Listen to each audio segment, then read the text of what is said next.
সভ্য ভাইয়ার বলা কোন কথাটা এত বেশি মনে পড়ে আপনার?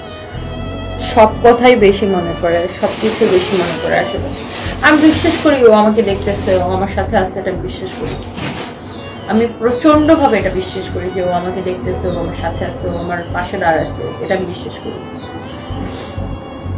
সো সানভি সারপ্রাইজ কেমন আছে? ওরা কি কিছু বলে ডেডের কথা? প্লিজ বলো আপু। নাজপুর নাহার মিতু আপু, সানভি তো বড়, মানে সানভি বুঝেন, সানভি প্রচুর কান্নাকাটি করছে, এন্ড এখনো মাঝে মাঝে মনে হলে ও কান্না করে, বলে যে অনেক কান্না করে, আর সানভি চিৎকার করে কান্না করে। সানভিকে যখন জিজ্ঞাসা করে সানভি কেন কান্না করো, তখন বলে ড্যাডির কথা মনে পড়ছে।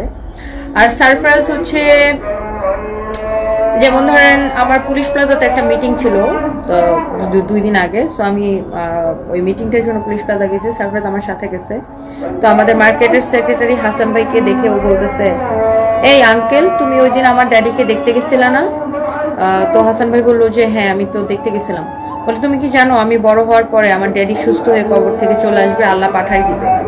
তো সারপ্রাইজ হচ্ছে এরকম আর কি, মানে ও তো অনেক ছোট বাচ্চা, ও কিছুই বুঝে না। ওর একটা ধারণা যে 17 মিনিট ধরে কোনো শেয়ার দিতেছে না।